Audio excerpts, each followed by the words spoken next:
was about 35 minutes ago. Prime Minister Jacques Chrétien with Jacques Villeneuve outside the Frank Williams pits. Michael Schumacher about to get into his car as we look close up at Team Ferrari. Just a year ago here in Montreal, Jean Alesi's Ferrari flashed across the finish line first to give the team only their second win in 5 years.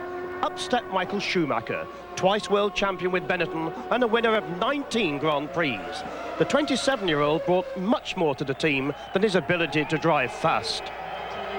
Michael is a very pragmatic guy, very mature, very professional, very hard worker. So, I mean, let's say he's a point of reference for the team, because nobody can say, if we will have a better driver, we will be more successful, because everybody reckons he's the best driver on the market. After 2 seconds and a third, Schumacher was simply fantastic in the rain in Spain, splashing away to victory.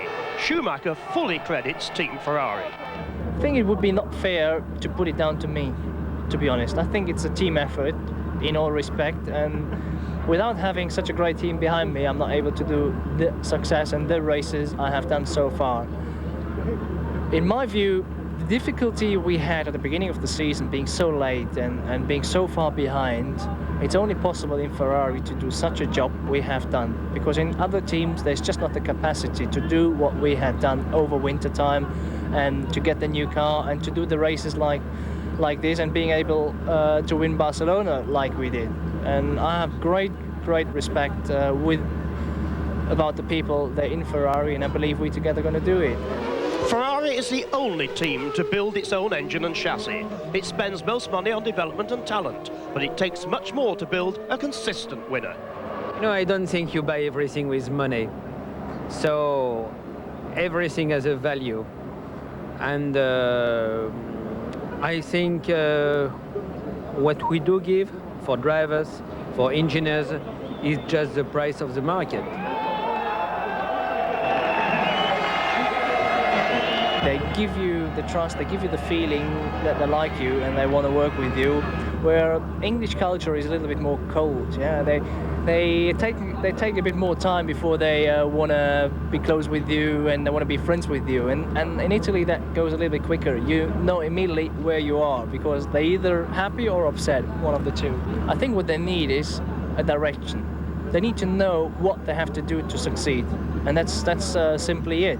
And if you have a driver who doesn't clearly tell you what's going on and what is needed to be quick, then you struggle. I mean, they can't know.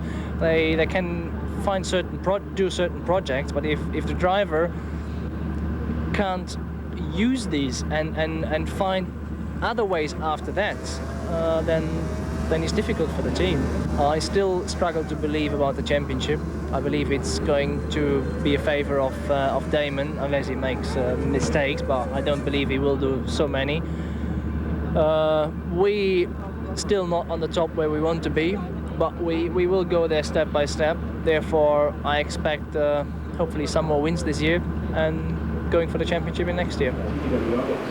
Ferrari's win 2 weeks ago today in Spain, win number 106, the 20th for Michael Schumacher. The drivers are in their cars. It is a CBC tradition over the years. Barry Gill and cameraman Mark Pungo walk the grid. Barry, it's all yours. You know, Brian, every time you go to a Grand Prix, you see something different. And I've just seen something I've never seen before, ever. Before climbing into this car, Damon Hill shook hands with each and every one of his mechanics. This really is a team effort. And it's an effort that's put Damon on pole position for the 5th time this season. He knows that a win at this race will give a massive boost to his championship chances. But of course, over here is his rival, a man who needs no introduction, perhaps the most famous face in Canada. Jacques almost started his first Canadian Formula One race from pole position, but he was foiled by just 0.02 of a second by his teammate Hill. The race could be a different story, and I can hardly wait for the start. Third on the grid is reigning champion Michael Schumacher, and he's the man who could spoil the Gilles Villeneuve party. His race in the rain in Spain was sensational. He's given the Ferrari team new hope, but Michael hasn't given up his hopes of winning the championship for the 3rd time in succession. on the grid is last year's winner, John Alesi. He was the first Ferrari to succeed here since Alboreto way back in 1985. Now he has the task of proving that Benetton can live and win without Schumacher. But no one has won this race back-to-back since Alan Jones in 1980. Fifth on the grid is Ireland's Eddie Irvine, who finished third here last year, driving for the Jordan team. Now he finds himself teammate to Michael Schumacher at Ferrari. Now that isn't an easy seat, but Eddie's been in the points 3 times already this season. Completing the third row is Finland's Mika Häkkinen. Now he's yet to finish Canadian Grand Prix after 4 attempts. The McLaren team are of course desperate to get back to their winning ways after 2 seasons in the wilderness. But it's worth remembering that this famous team has won this race 7 times. In fact, the last driver to win a race for McLaren was this man, Gerhard Berger, now of course in the Benetton. Despite practice problems, he's anxious to make his mark for the team. His best result so far this year has been his 3rd place at Imola. 8th on the grid, Brazil's Ruben Barrichello, who will be delighted to be back here in Canada. You will remember that last year the 24-year-old Brazilian led the Jordan team to their best ever result. He was 2nd with Irvine 3rd. I confidently expect him to be in the points again today. His teammate is Martin Brundle, and this is Martin's best qualifying performance of the season. Well, that's not a bad way to celebrate Martin's 150th Grand Prix. The former world sports car champion is still looking for that elusive first win, so good luck, Martin. 10th car on the grid is Scotsman David Coulthard. He swapped his Williams for a McLaren, a powerful signing by Ron Dennis.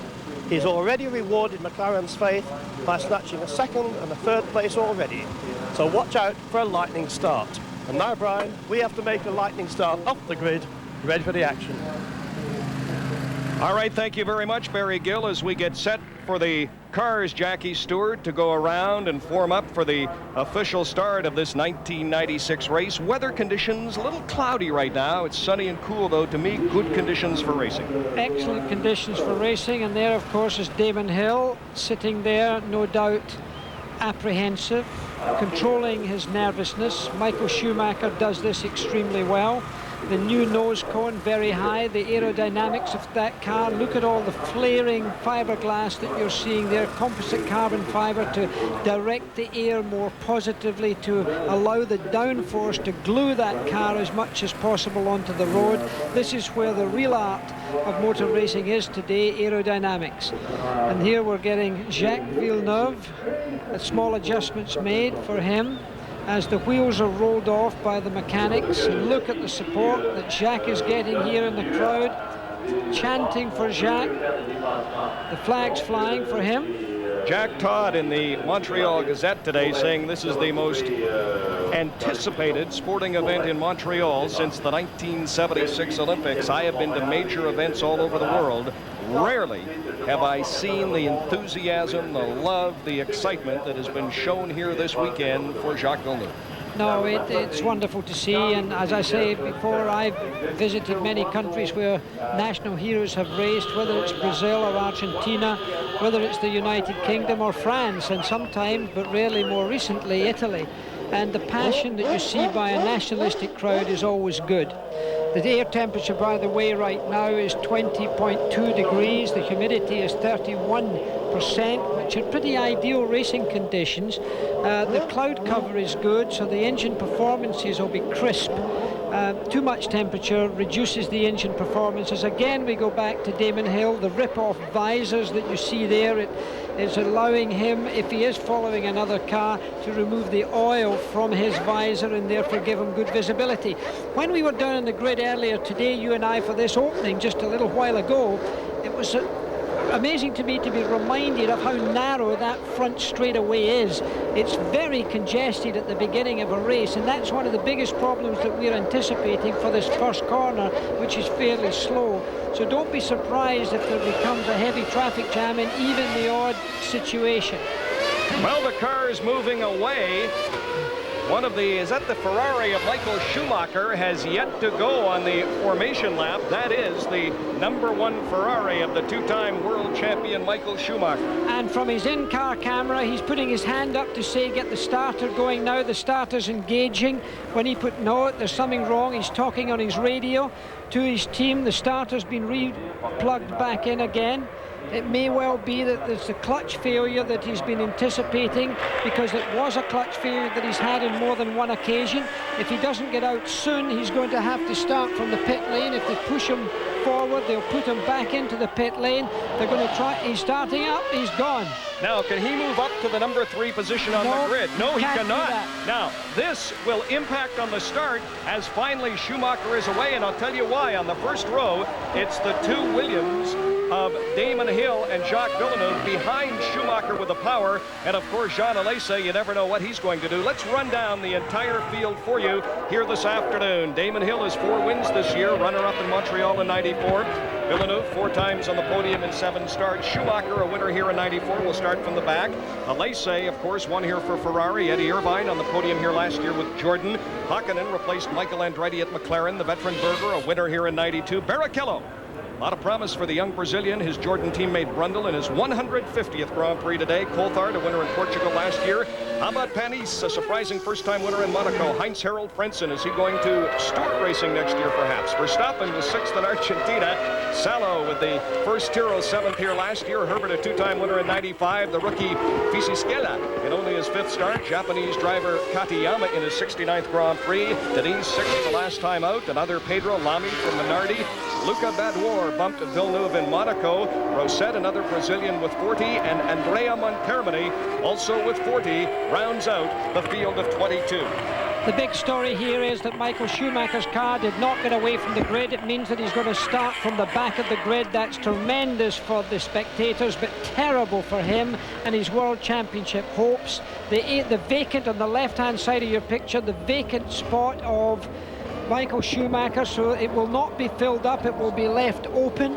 And of course, behind his own teammate Eddie Irvine on the right-hand side, second car gets a clear run. Back to the back of the field comes Michael Schumacher. On the right of the screen is the pole sitter Damon Hill. On the left is Villeneuve. Watch the red lights. With the green, they'll be racing here in Montreal. To the back of the field comes defending world champion Michael Schumacher.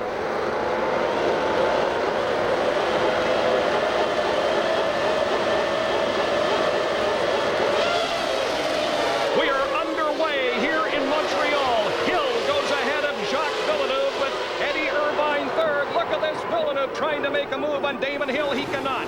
It's Damon Hill through the turn at the west end of Ile Notre Dame and up facing downtown Montreal. There is Michael Schumacher now running 21st. The race leader Damon Hill, followed by Jacques Villeneuve, and the defending champion here now driving with Benetton, Jean Alesi. A clean start, Jackie Stewart. Jean Alesi in 3rd place, Eddie Irvine in 4th place, and Hill locks up a tyre. That means you'll have a small flat spot on that tyre. A clean first lap, more braking with locking up wheels. That's the puff of blue smoke you see. Already Damon's pulled away a little bit from Jacques, and they're packing up behind Jacques right now, but it's been a very clear start.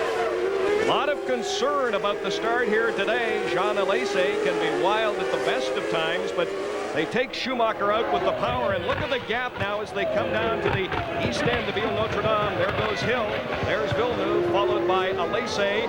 The Ferrari of Irvine. There's the other Benetton of Gerhard Berger, a winner here in '92. As Damon Hill now begins to open it up, and Canadian Jacques Villeneuve. Well, Damon Hill has shown his ability as a first lap runner on more than one occasion this year, and he's really taken a handsome lead on that first lap. Jacques Villeneuve is secure in 2nd place. Villeneuve is all right in 3rd place. Eddie Irvine in 4th place. Then Mika Hakkinen is up in 5th place. Berger is back in 6th place, and then one of the Peugeots in 7th place. There's here's a look at the top 6 as this field of 22 completes the first of 69 laps here this afternoon. Up to the top of Ville Notre Dame, Schumacher has now moved up. Ken Tyrrell says here in the booth to 17th from 22nd. You're on board with the world champion Michael Schumacher. He is now 16th as he begins to peel the cars away one by one. And the drivers like this course, Jackie Stewart. It's very tough on braking, but it is possible to pass, as Schumacher is showing here this afternoon. And keep in mind that he's got an extraordinarily powerful engine to be that far back in the field, so therefore his power advantage, the car chassis advantage, and there's a Ferrari out. That looks like Irvine. It looks like Eddie Irvine. Irvine's pulled off the track. He's had a mechanical of some kind. The engine is smoking. I'm afraid that's an engine that's gone up very early on with Eddie Irvine pulling slowly to a stop. Don't go any further, Eddie. You're going to... Oh no, he's kicked on again. Something's happened. It must have been electrical. Doesn't sound right though. Doesn't sound clean. Race leader Damon Hill, pursued by Jacques Villeneuve. Jean Alesi is running third. There goes Villeneuve. There's Alesi. There's Mika Hakkinen, and he is followed by Gerhard Berger. Across the start-finish line comes Jacques Villeneuve, pursued by Jean Alesi. Villeneuve now running second after 2 laps here in Montreal. Frenson's moved up a little bit. He's passed. It's the order right now in 2 in the second lap. Damon's already pulled out a 3-second lead on Jacques Villeneuve. That's a healthy lead this early in the race after only 2 laps. Jackie, what would it be? Would the difference be driving, or would the difference be in the machinery? No, it's driving. Damon's more experienced driver, the cool head. Keep in mind that Jack's under a lot of pressure. Cool head there. He's able to string it together very quickly. Into the pits comes the number 2 Ferrari of Eddie Irvine. So it's been a rough day for Ferrari, who won here last year with Alesi, won 2 weeks ago with Michael Schumacher in Spain. You saw Schumacher with the problems on the grid. As we look at the race leader, car number 5, there's Hill with a 3-second advantage over Villeneuve, now going through the corner. And this is a new area to the track. There used to be a little turn, a little chicane to slow them down, but now it's a straightaway as they come into the little right-hand turn, left-hand turn onto the start-finish area. This used to be a curve, now a straightaway. The drivers much prefer it the way it is now. Out of his car is Eddie Irvine, so the first car out of the race is the number 2 Ferrari. Eddie Irvine appears to be through for the afternoon. And looking towards the rear of the car, could be a drive shaft problem. He was looking in towards the outside wheel there, just into the interior of it. Now you've got Mika Hakkinen right now with Berger there, and you see him being pushed by Martin Brundle in the gold car, the third in the screen there. Here's a little bit of a situation here in a replay. Oh, and there's a bit of a moment there, and it's really, they managed to stay on the road quite successfully. It seems Frenson, and it could have been Barrichello, the 2 of them together. It was Barrichello in the Jordan and Heinz Harald Frenson in the Sauber. As we take a commercial break in Montreal, it's Damon Hill now with a 3.5-second lead over Jacques Villeneuve, followed by Alesi, Hakkinen, Berger, and Brundle.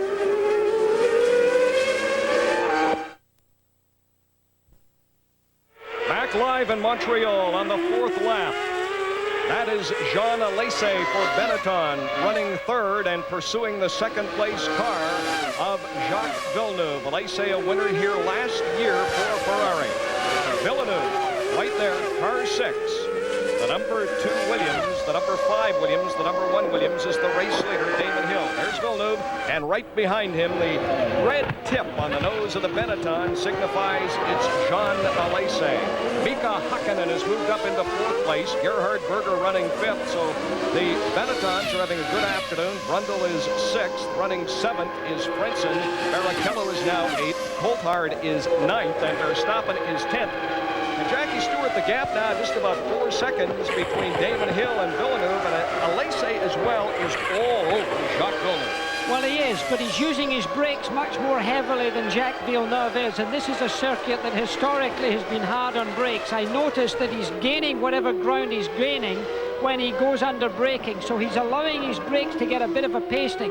This is the battle that's going on here now, and Berger has passed Hakkinen, which is important, and now Brundle is up against Hakkinen, so that's a very good battle back there. That's Gerhard Berger. Gerhard Berger won here in 1992. Berger, of course, with Ferrari last year. Won here for McLaren in 92. Drove with Ferrari back last year. And Gerhard Berger, 35 years of age, with 9 career victories. He's driven in 187 races. In fact, today's race number 188 for Gerhard Berger, tops among active drivers. You're looking at Mika Hakkinen. Mika Hakkinen, the 27-year-old from Finland, driving in his 71st Formula One event. He is pursuing the third-place vehicle of Gerhard Berger, the fourth-place vehicle of Berger. I think the situation with Hakkinen is he's holding them up now because Berger was able to pass him quite easily. Now he's holding up Brundle, and I think that's going to go. Now Barry Gill, no, there's an attempted pass right there. There's Brundle getting past Hakkinen. That's a real good call.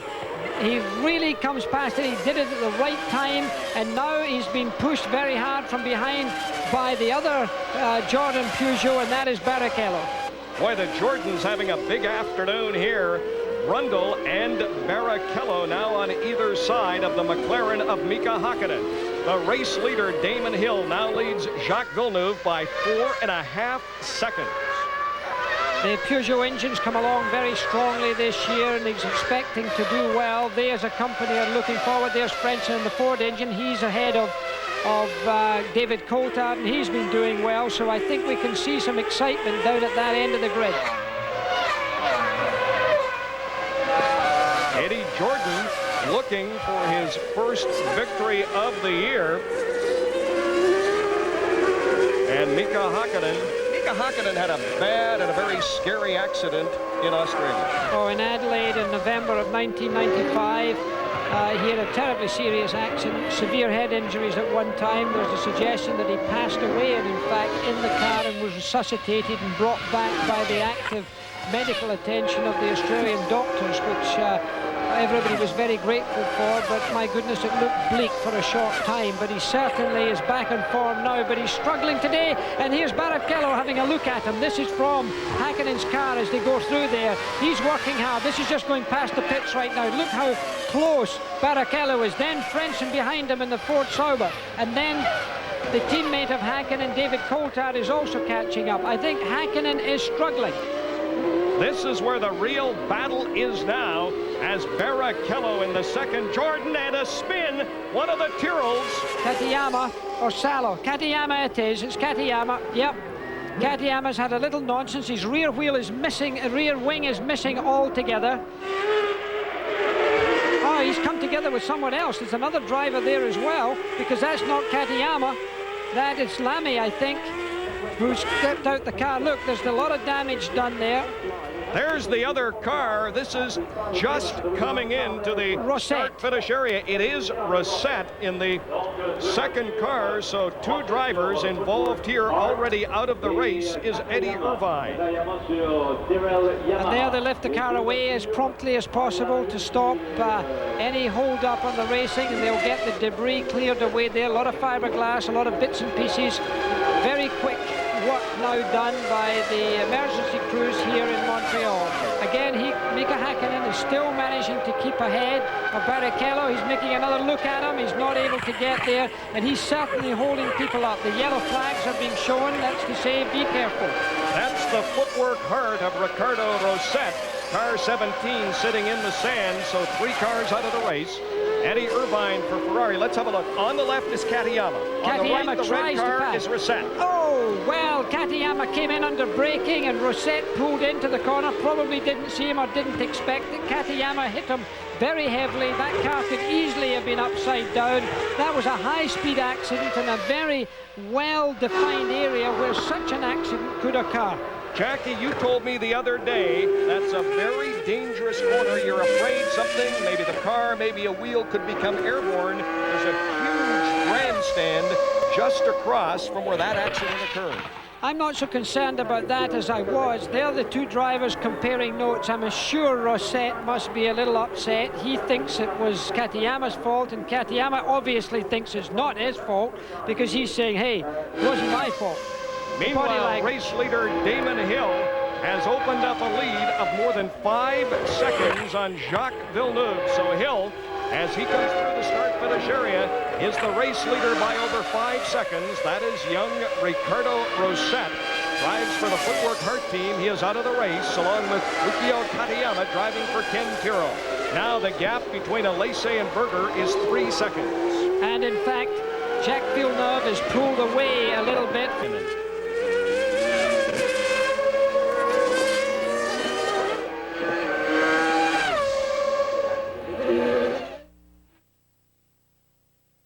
He's attempting to pass. Back live at Ile Notre Dame in Montreal, Grand Prix Molson du Canada. 11 laps, and Damon Hill leading now by 5.14 seconds over Jacques Villeneuve. David Coulthard is currently running in 8th place. Make that 9th place for McLaren. Coulthard is being pursued by Pennies. This is Brundle trying to overtake Mika Hakkinen. Hakkinen now, number 7, all over Mika Hakkinen is Barrichello. Rubens Barrichello trying to go by Mika Hakkinen. Hakkinen is currently running 6th and Barrichello is 7th. Barrichello is going to get past here. It's only a question of time, and when he does get past, he's going to pull out. It looks to me like the superior power has done it right there. He just pulled alongside, and I think the crucial power that they've got at the moment is certainly superior, it looks like, to the Mercedes-Benz. So I think you can see now, you can expect Barrichello to pull away from Mika Hakkinen. The young Brazilian driver, many believe, is going to be a serious star in the future. Hakkinen, of course, also one of the young lions. And I'll tell you, as we look at the gold car, the Jordan Peugeot of Rubens Barrichello, 24 years of age, best ever finish was 2nd here in Montreal last year. Peugeot, Jackie, has greater power coming out of the corners. Great advantage over the Mercedes, in particular in acceleration out of the corners. As you look at the screen and see the remainder of the top 12 in this race, 3 of the cars are out of the race. Schumacher, by the way, all the way up now to 14th place after starting 22nd on the grid. Schumacher is about Ken Tiro 28 seconds behind the race leader, Damon Hill. Here's the pass again. Mika Hakkinen is passed by Barrichello, and this is a tough course on brakes. You pass under braking, just going on to the start-finish area. Barrichello, great move on Hakkinen. In that particular case, it really was a drag race also. He did get a run out of him in sheer power. But look, we're looking back now at, of course, somebody who's a little bit of a favorite here too. The way he's driving right now, in very calculated fashion. Really mature driver now. Damon has really developed, I think, in the last 6 months, since the beginning of this season. It's a new Damon Hill. There was a time last year and the year before where he certainly wasn't just as cool, calm and collected as he is today. Schumacher in 13th position, coming through the field, coming up behind Mika Sala now in the Tyrrell, team that I used to drive for and won a couple of Grand Prix of Canada in the Tyrrell car. So Schumacher is trying hard. Keep in mind what he wants to do, Brian. He's looking for World Championship points. So he wants to get in to be able to finish 6th, for example, and pick up some championship valuable points that could turn out at the end of the season to be vital. Well, one of the great stories here, and we've got a long way to go, should be 27-year-old Michael Schumacher as he works his way up through this field. Schumacher, the 2-time defending world champion. And Jackie Stewart, we talked about it yesterday during qualifying, whether or not Schumacher was playing head games with Damon Hill.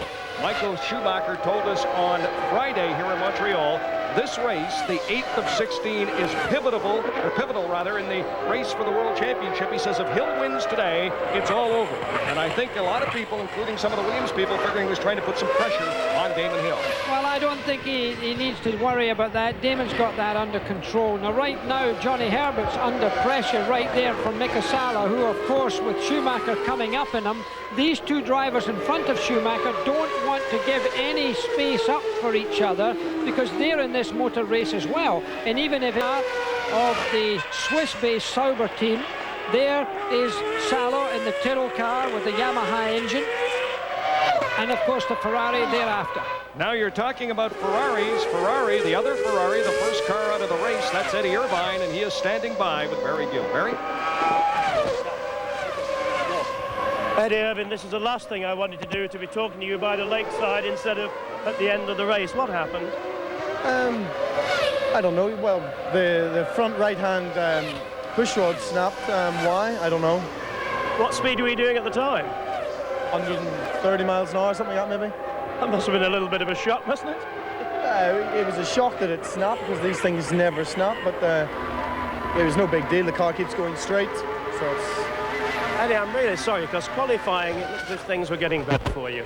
Yeah, qualifying, I was disappointed to qualify fifth, to be honest, because I felt I could have done better than that. I picked up a lot of understeer, but in the race on used tyres, the car was fantastic, you know, and this morning the car felt really good, and then in the race there, that one lap, I felt it was quite a bit quicker than the Alessi, but anyway, Magny-Cours, here we come. Well, it wasn't as good as last year, but as you say, Magny-Cours next, and that's another race. Exactly. Thank you for joining me.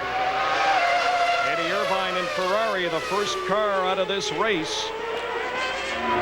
That is Heinz-Harald Frentzen looking ahead from Panny's car to David Coulthard, who is pursuing. There's Frentzen, followed by Coulthard, who is 9th, and Panys, who is 10th. Olivier Panys driving the Ligier, a surprise winner this year in Monaco. Jacques Villeneuve is still second, now 7 seconds behind the race leader, Damon Hill. To the east end of Ile-Notre-Dame, Heinz-Harald Frentzen, followed by David Coulthard and Olivier Panys, now on board with the Ligier of Panys, as pulling away as the Mercedes power of Coulthard out of the corner. So it's Ford, Mercedes-Benz and Honda that you're seeing right now in battle. Heinz-Harald Frentzen, considered by many a young German driver to be a star of the future. David Coulthard, unquestionably seen to be a star of the future, already is a star, maybe one of the best 6 drivers in the world right now.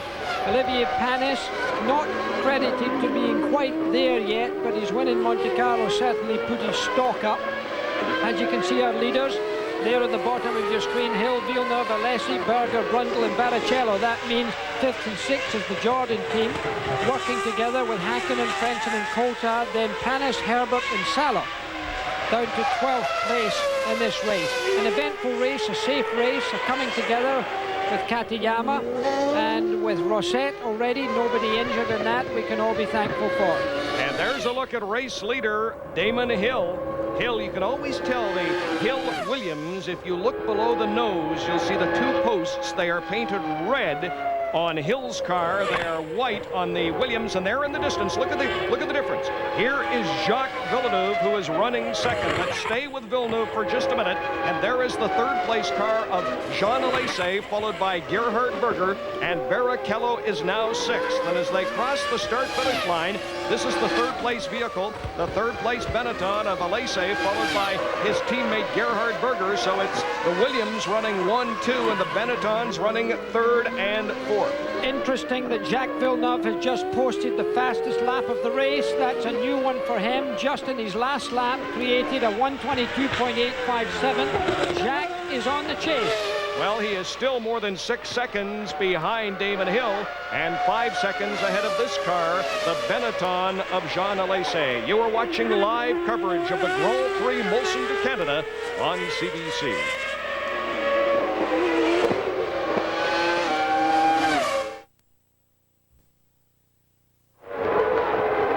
With Barry Gill and 3-time world champion, I'm Brian Williams. Welcome back to Ile-Notre-Dame in Montreal through 18 laps. Hill's lead is now 6.5 seconds over Jacques Villeneuve. One of the great stories, though, is Michael Schumacher.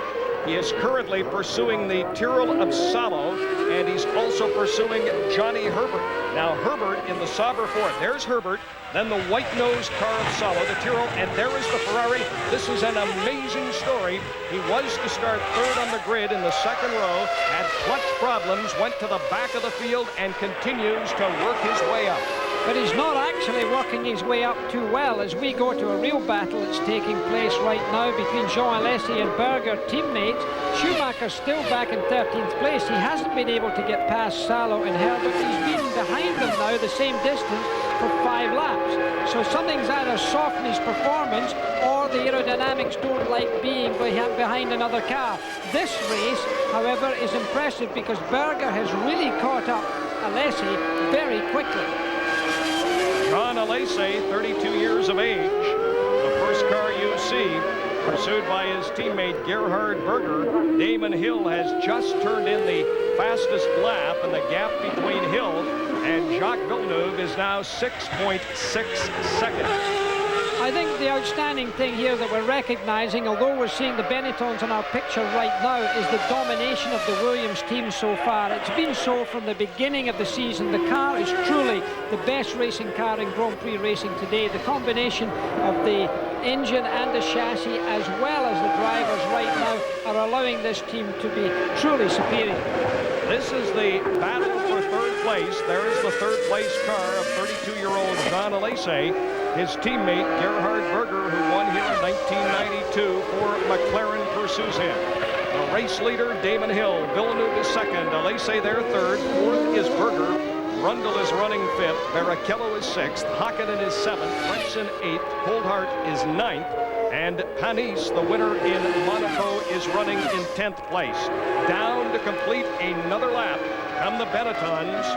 Benetton under Ford power last year, this year using the Renault engine. 50 laps to go in this 69-lap race here this afternoon in Montreal. And across the start-finish line comes Jean Alesi. Alesi's lead is a half second over his teammate Gerhard Berger. Alesi's a harder driver, and another fastest lap put up by Damon Hill, a 22.676 right now. Damon Hill, car number 5.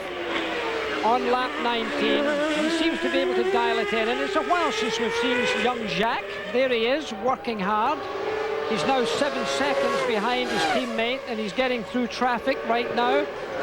Now the pop around there, he's really, that car handles the bumps, as in fact he overexcited poor That's Montermini, Andrea Montermini in the 40 Ford, so he spins, is back on the track, and by him goes the second place car of Jacques Villeneuve.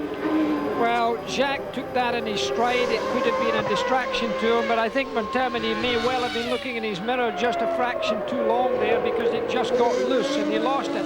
Berger's right up the backside now of Alesi. This is indeed a close one because he wants to get past. Unquestionably now, Berger is being held up by Alesi.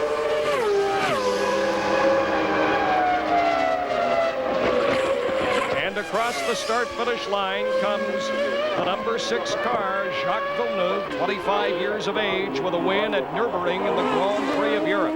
If you are just joining us, Villeneuve is running second now, 9 seconds behind the race leader Damon Hill, but 10 seconds in front of the third-place car, and there it is, the first of the two, the Benetton of Jean Alesi, and there's his teammate running fourth, Gerhard Berger.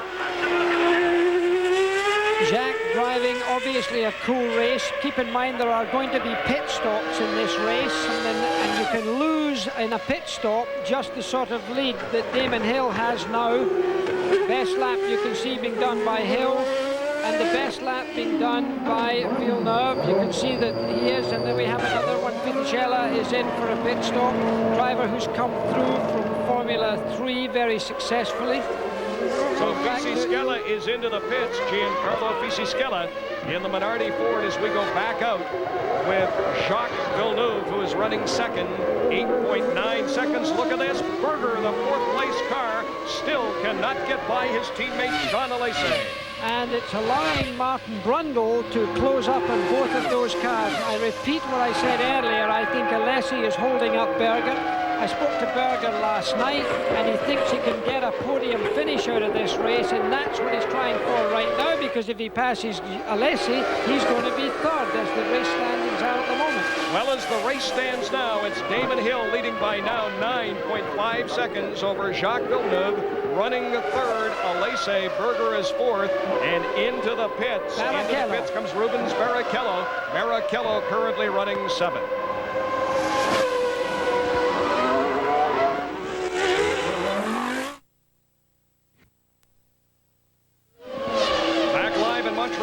Across the start-finish line comes the third-place Benetton of Jean Alesi. closely pursued by his teammate Gerhard Berger and the Jordan Peugeot of Englishman Martin Brundle. And Brundle is beginning to close up now, just as you predicted, Jackie Stewart, on the two Benettons. I think what might be happening shortly is that Berger may get on the radio and say that in fact Alesi may be holding him up, because if it's a threat to the team that Brundle is going to catch them, then it's a problem. But there we have Brundle coming into the pit, so that answers that question. Barrichello.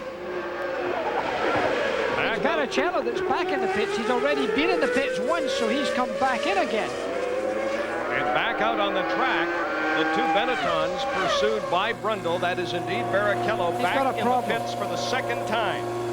He was just pitting, you'll remember, as we went to commercial.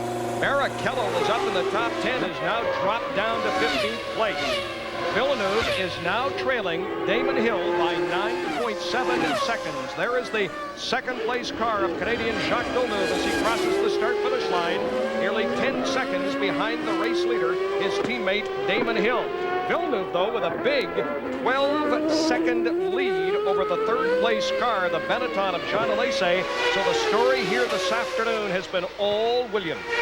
And there is Damon Hill, our race leader, comfortably in first position, driving with a great deal of relaxation in that position of power, making a very clean pass along the back end there, no interruption at all. Superior power allowed him to get through and very easily in acceleration. Passing the Minardi, pulling away comfortably, and there you've got a slow one. That's one of the 40 Fords. And Andrea Martermini is out of this race, it would appear, just in front of our broadcast booth, past the start-finish line. Damon Hill, who had such a great start to the season, Jackie Stewart. He won in Australia, won in Brazil, won in Argentina. Had a break in the European Grand Prix where he was fourth, won at San Marino. But the big story is he did not finish the last two races, Monaco and Spain. So in his words, I am looking for redemption in Montreal. Well, at the moment, the superiority of the Williams car must surely give him that. And depending on, of course, on reliability and him not making any mistakes, he should be able to win this race. But this threesome that we're looking at right now is the story of the race. Martin Brundle doing a good job getting up behind. And that was Barrichello leaving the pits, because Martin Brundle is going much faster than the shot that we had a few seconds ago. Those three here, definitely, the two cars behind are being held up by Alesi. The turbulence behind the car in front severely affects the downforce and therefore the grip.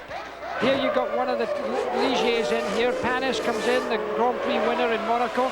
Enough mechanics round that car to eat it. There's 7.98 seconds, 9 seconds, and 10 seconds even, he pulls away. And look at this, look how close Brundle is now to Berger. And you saw in that pit stop, Panis's pit stop, in the distance, Barrichello was back in the pit, so his day is all but through. There's the race leader. Well, that's Jacques Villeneuve, who is running second. Villeneuve running second, now only 8.5 seconds behind the race leader, Damon Hill. So Villeneuve has picked up a second, but this is the real battle in this race.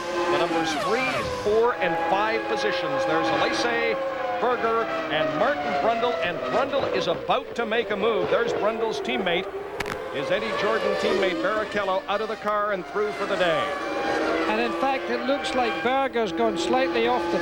Oh, Martin Brundle must have gone into the pits. Here he is. Brundle's in the pits for a regularly scheduled pit stop. This is nothing unusual. They're expecting to make 2 during the course of the afternoon. Here he is wiping his own visor. The service in the gas station isn't as good as it usually is. They normally wipe it for the driver. Jean Alesi running third. Gerhard Berger is fourth. Hakkinen has now moved up to fifth. David Coulthard is running sixth. Brundle has dropped down to 7th place.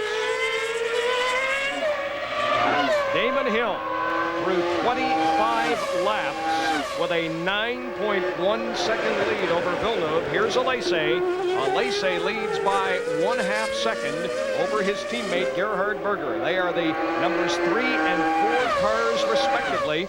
Mika Hakkinen is another 3 seconds back and still not in your picture.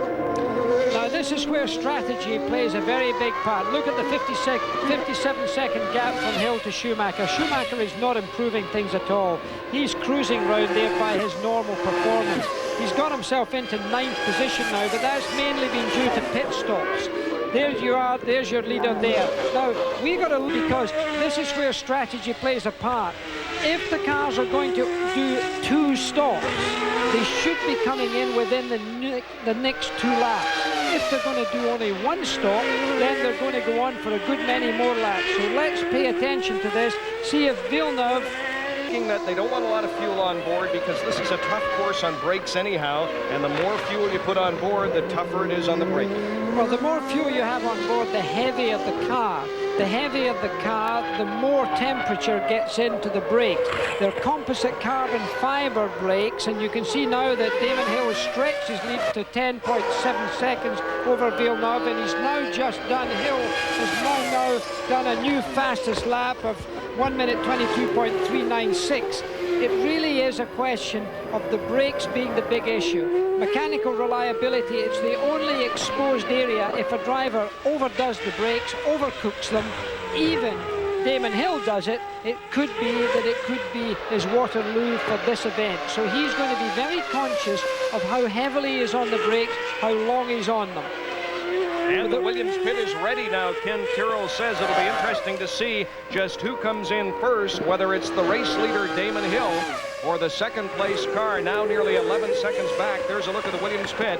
The second place car of Jacques Villeneuve. This is car number 5, the race leader Damon Hill, and the world driving leader with 4 victories so far this year in 7 races.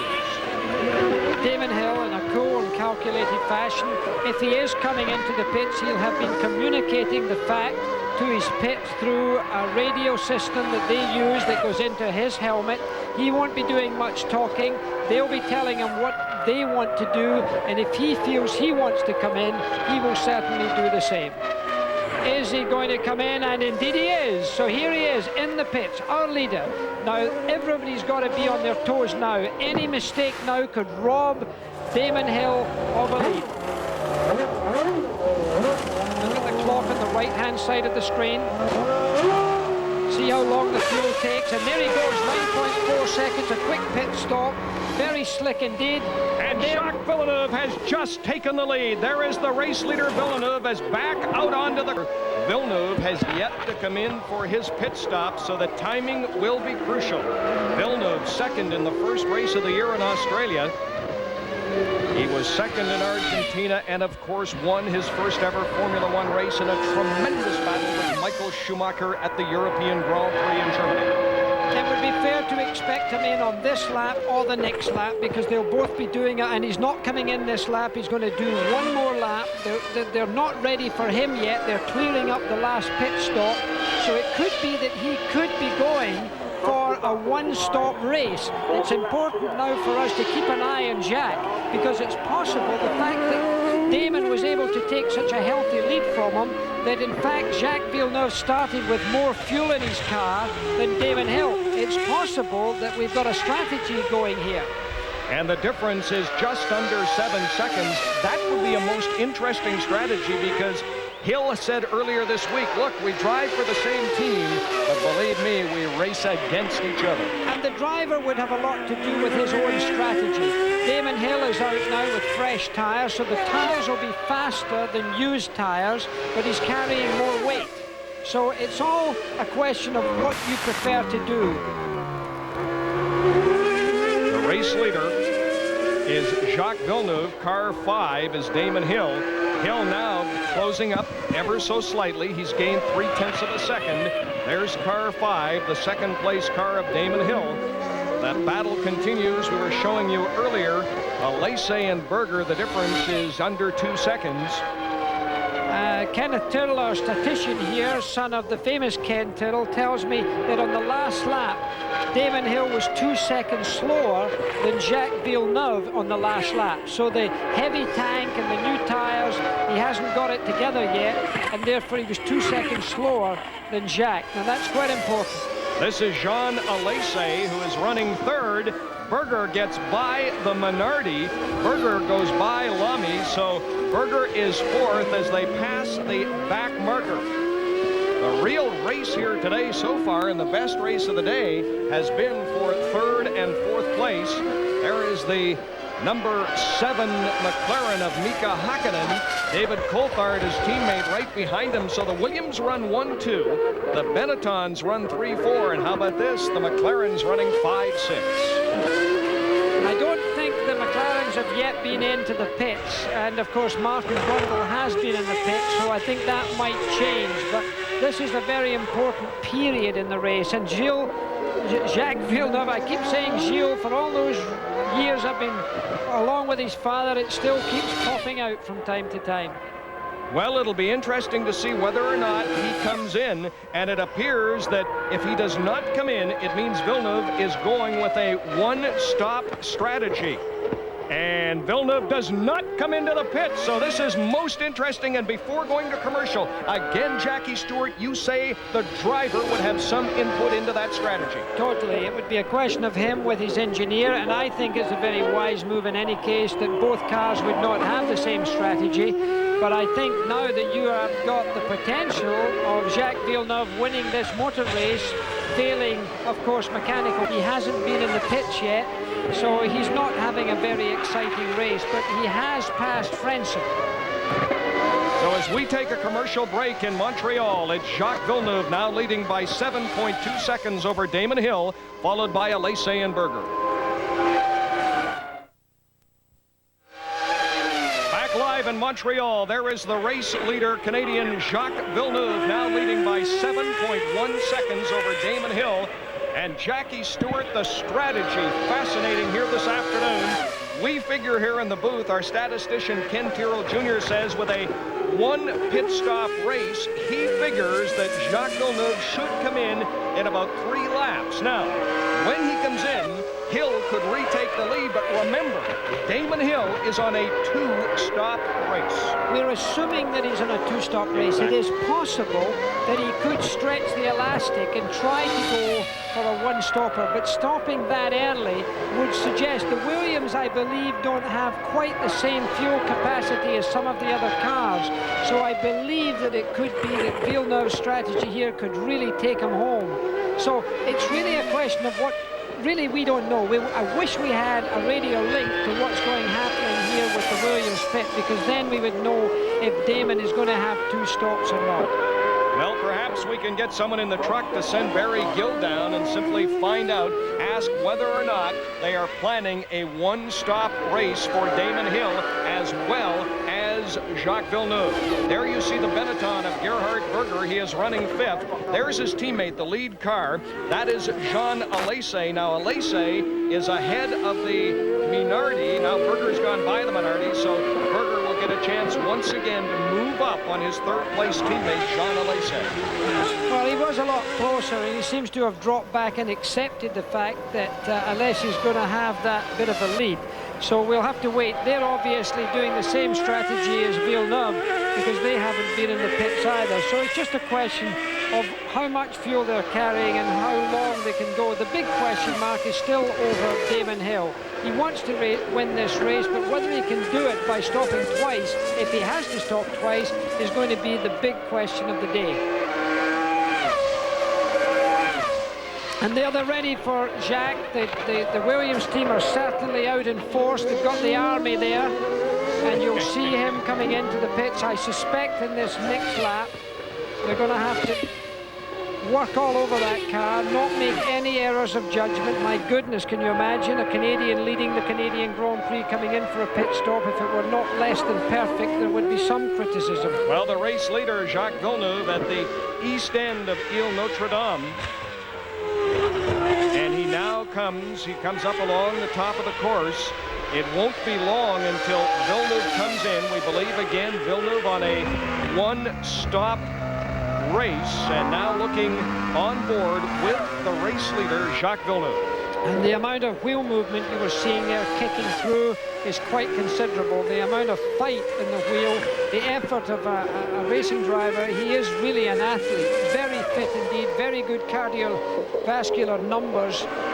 Most people think racing drivers sit down to do their job and aren't very fit. That's simply not true. Some of the best athletes in the world today are Grand Prix racing drivers. And now on the east end of Ile Notre Dame, and through that hairpin turn comes car 6, the race leader, Jacques Villeneuve. He has not been into the pits.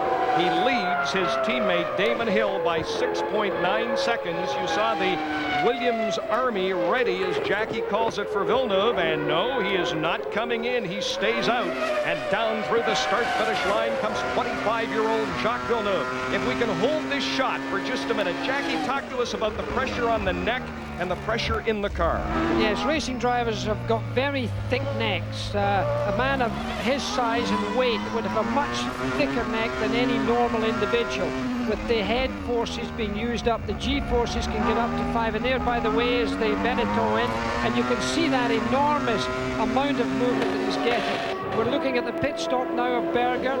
The man in front with the lollipop is saying first gear, remember, first gear. When he brings that up, that's the time for him to go. He does not go until the lollipop gets lifted.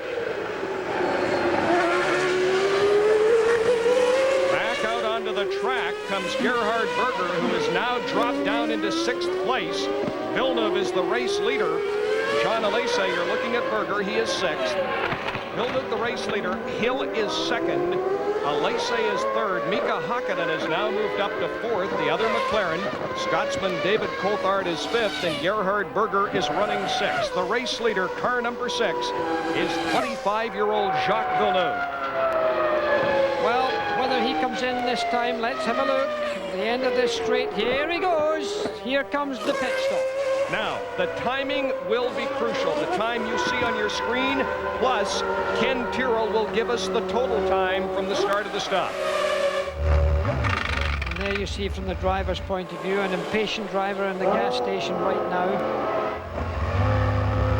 And it's come out in about 10 seconds. This is slower, a couple of seconds slower than his teammate Damon Hill. Hill has taken the lead.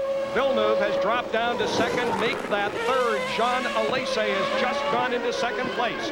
Back on the track comes Jacques Villeneuve, and he now trails the race leader Damon Hill by 15 seconds. He is 2 seconds behind the Benetton of Frenchman Jean Alesi. And during the time from entering the pits to leaving the pits, he was 3 seconds longer in doing so than Damon Hill. And there is the race leader, car number 5, 35-year-old Damon Hill. Damon Hill has moved from England and now lives outside Dublin, Ireland. Yes, he's a keen golfer, and he lives close to a golf club over there, so he gets a fair bit of golf when he is at home. Here you see Hans, oh no, this is the Ford coming in now, the Petronas-sponsored Ford, with Johnny Herbert on board, the young English driver. They're eating all over that one. This is the Sauber car. They're taking a lot of fuel in. This is going to be a one-stop race for him. It seems a very long one. Yes, 11.2 seconds as he goes. Race leader Damon Hill comes across the start-finish line. Hill's lead is 13 seconds over Alesi, 15 seconds over Villeneuve. You're watching live coverage from Montreal on CBC. You'll find them on winning race cars from Indianapolis to... Back live in Montreal. We'll see this spin again. This is Hakkinen. There's his teammate behind him, Coulthard. He was very, very lucky, Jackie Stewart. Yeah, Hakkinen just got it a little bit loose, probably a little bit too much rear brake on the car. The back end went out, spun it round. He was able to keep the engine running. He kept it running, came straight into the pits and changed those tyres. He had flatted the tyres. When the brakes lock up like that, they get flat spots on the tire. It's no longer round, tremendous vibration, and he has to come in. You're looking at the race leader, car number 5, Damon Hill. Hill now by 20 seconds over Villeneuve, who has moved into 2nd ahead of Jean Alesi.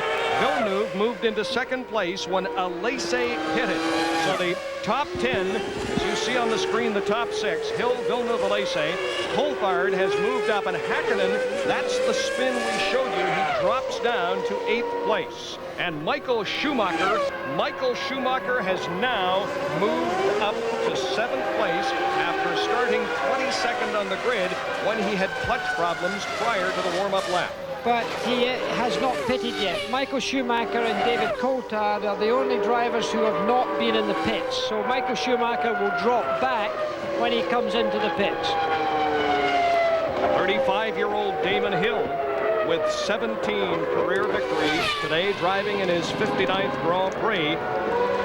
And car 6 is the second place car of Jacques Villeneuve, 19 seconds behind Hill through 39 laps. But again, we believe that Hill is on a 2-stop race, Villeneuve on a 1-stop race, and that would mean that Hill has to come in one more time and the gap would close.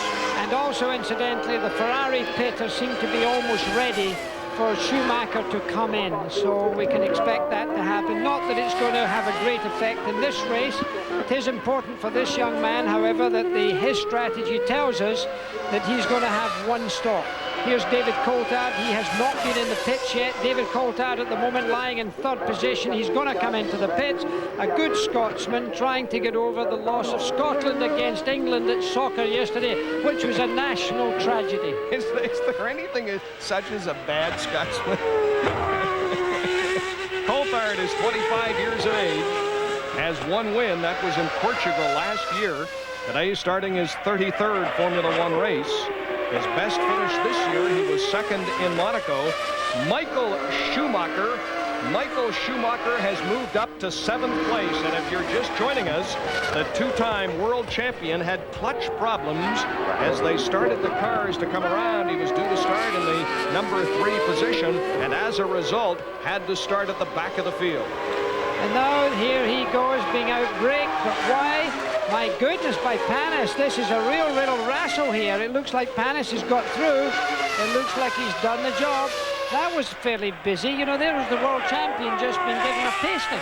Well, he's just been given a pasting by Olivier Panis, who won at Monaco this year. Has still not been in the pits, but my God, oh, there's a blown engine. There we are. That's Diniz. He's blown the Honda engine. Pedro Diniz, 26 years of age, best finish this year, 6th in Spain, has blown an engine and is out of this race. Oops, daisy, there's That's a Tyrrell. A Tyrrell went off the road there. Looked like an engine with him as well. At least a lot of smoke coming from the back. There's Mika Häkkinen. You're on board with Mika Häkkinen as he pursues Michael Schumacher. Let's stay with this shot if we can as they come now. Little right, little left into the start-finish straightaway. Michael Schumacher has not got the power he had before. He definitely was being caught at the end of the straight by Häkkinen there. That was not under braking. Now he's been caught under braking. Schumacher's car is not performing to what you would normally expect that Ferrari to be doing. So he's got a wee problem somewhere. Again, look at the hands being used, and you can see from the driver's movement, he never takes his hands off the steering wheel. There's a gear shift behind the half-round steering wheel there, the 2 little flippers, and he just flips them up and down as he wants to change right, going up the gearbox or going down the gearbox. Now he's pressing another button to talk to somebody.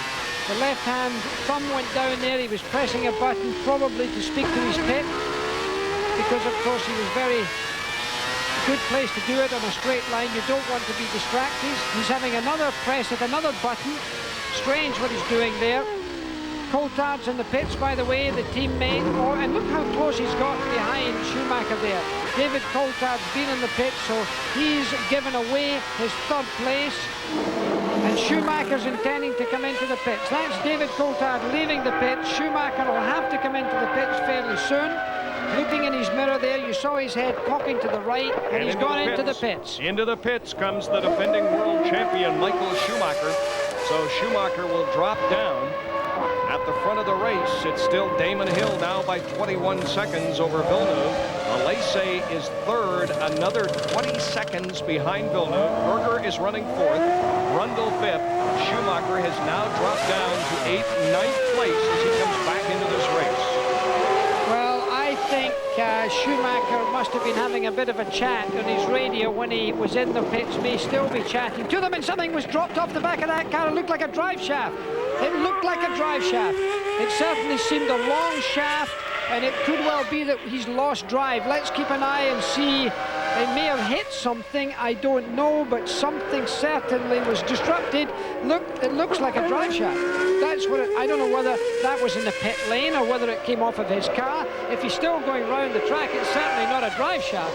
So it may have been dropped by somebody else or rolled out of one of the pits, but it was definitely potentially dangerous debris. You're looking at Mika Hakkinen, who is currently running 7th, the 27-year-old. He was 4th this year in Brazil. We'll take a commercial break in Montreal. It's still Hill by 21.2 seconds over Villeneuve.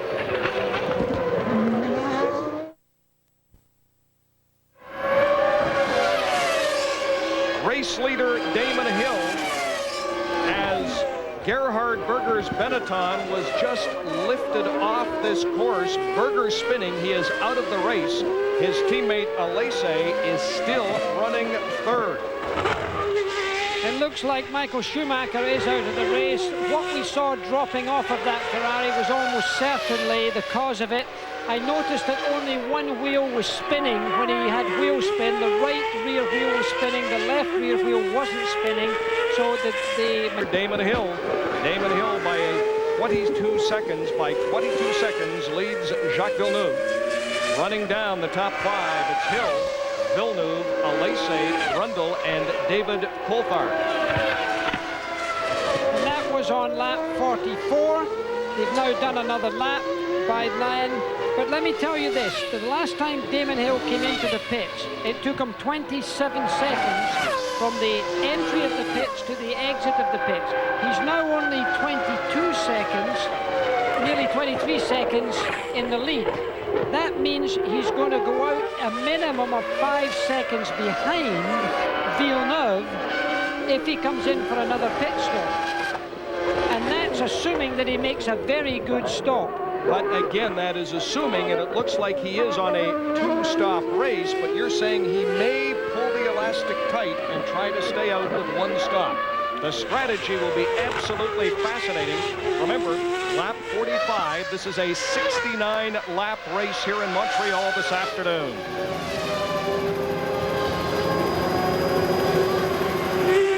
Damon Hill, who has not finished his last 2 races, both Monaco and Spain. He was 2nd here in Montreal in 1994, 3rd in 1993. The lead over Villeneuve is now 24 seconds. So Hill, as he goes by the McLaren down to the east end of Ile Notre Dame, increases his lead over Jacques Villeneuve, and into the pits comes the Jordan. Martin Brundle is into the pits. Brundle was running 4th. David Coulthard has now moved up into 4th place, dropping Brundle to 5th. Mika Hakkinen is still running in 6th place. And here's Jacques Villeneuve, car number 6. Villeneuve running 2nd, well behind Hill, but considerably ahead of the number 3 car of Jean Alesi. And Jacques Villeneuve is not going as fast as Damon Hill is right now. Damon Hill's got the fastest lap of the race at a 1:21.957, and there you see the spin out. That's Lamy in the Minardi. And he's just really leisurely coming out of the motor car. Pedro Lamy, the Portuguese driver, spins, and the cars managed to go round him at the end of this course. Let's have one more look at it. He comes in just past the start-finish line, west end of the island. Whoa, he gets a bang on the backside. And then Brundle for Brundle, and his front wing's missing too. Now that's a blow for Brundle and Jordan, because he was running in 5th place as they removed the Minardi Ford of Pedro Lamy. So Lamy is out of the race. And he, of course, is one man out of the race. The other person into the pits, unquestionably, will be Martin Brundle. But right now the race is on, because if Jacques Villeneuve can really keep the pressure on now, and Damon Hill can't gain any more time, and he right now is only 24 seconds behind Hill. There's Martin Brundle, wingless on the right-hand side coming in. They will change the nose cone, lift the car up, put it on the jack, and we have one of the other Minardis out as well. No, that's not a Minardi. That's a 40 Ford. Out of the race, the second of the 40 Ford. So Martin Brundle is wingless in Montreal. Damon Hill's lead now 23.9 seconds over Jacques Villeneuve. Michael Schumacher out of the race. Only 10 of 22 cars are still in the race. Both Ferraris are out. Eddie Irvine and Michael Schumacher. Johnny Herbert is now up to 6th position. That means he's in the points, which is good for him. Hakkinen is 5th, Coulthard is 4th, and Alesi is 3rd. Villeneuve, of course, is 2nd, and the leader is still Damon Hill. And there is the Sauber Ford of Johnny Herbert. He is pursued by Jacques Villeneuve, and when Villeneuve laps Herbert, that means there will only be 5 cars on the same lap. Remember, Villeneuve is running 2nd, Herbert is running 6th, and is about to be lapped by Jacques Villeneuve. Live coverage of Grand Prix Molson de Canada will continue in just a minute. Now you've got control. Be a tight finish. Back live in Montreal, Jackie Stewart was just saying this is going to be amazing. Here's the situation. You're looking at the race leader, Damon Hill. We believe he is on a 2 pit stop race. His lead over Jacques Villeneuve is 28 seconds. Villeneuve, we believe, on a 1-stop race. According to our calculations, Hill should come in on this lap or the next lap. When he does, will Jacques Villeneuve be able to take the lead? Because he was in for 27 seconds from start to finish last time, and the advantage is now, well, it's up to 29 seconds. And the last time that Damon came into the pits, it took him 27.5 seconds to enter and leave, and nothing went wrong. So if it's faster than that, he's going to go out ahead of Villeneuve, but he's going to have fresh tyres on, cold tyres, so his first lap can't be a very fast one. So it's really going to be a very, very tight situation whether he gets out the pit lane before his teammate arrives. Now this is the straight leading into the pit entrance, and he's in. All right, this could be the race. I am seated, situated right across from the start-finish line. We'll let you know if and when Villeneuve takes the lead. Remember, he was 29 seconds behind Hill when Hill came in. Hill is out and moving. Villeneuve has still not crossed the start-finish line. No, sir. Damon Hill has come in and regained the lead after 50 laps. He's on the pit straight now. Villeneuve is coming past our commentary position right now. He still is in 2nd place, and in fact he's 13.661 seconds behind. Damon Hill's pit stop was masterful. He did it in a very short time. Nobody dropped anything, and he certainly didn't drop any time, because that was a very important issue. Now, I thought that the strategy that Jacques had might have done the trick. I don't he's going to probably catch up a little bit now, incidentally, on this lap, because Hill's on fresh tyres and they're cold. So you could see that 13 seconds closing a little away bit. part of the visor, one of the disposable visors there. Now remember, 50 laps for Hill. This is a 69-lap race, so Damon Hill, in spite of 2 pit stops, and only 1 for Jacques Villeneuve, has a 13-second lead. And you say, Jackie, that is not machinery. That is due to the driving ability of Damon Hill. Well, I think you can assume that Damon now drives in a very mature and experienced fashion. And you've got to understand that Jacques is new to Formula One in this season. Damon's had 2 very sticky years of making mistakes and finding his way. I believe he's found his way now, and there is no buying of experience and knowledge. You just can't do it without going through the whole school. And I think what's been done now, that Damon Hill's got that. Look at that shot of David Coulthard's car. There's a wing plate hanging off that car, it looks like. There's 2 seconds being taken off already by Jacques Villeneuve, incidentally. I suggested that that lap was going to be different, so it's now down to 11.772 seconds. Jackie, there are just 8 cars out of the 22 that started still running. Only 5 cars are on the lead lap. Damon Hill, Villeneuve, Alesi, Coulthard, there's the race leader Hill, and Mika Hakkinen. So 2 Williams, a Benetton, and 2 McLarens. We'll take a break. This is live coverage of the 1996 Molson Canadian Grand Prix from Montreal.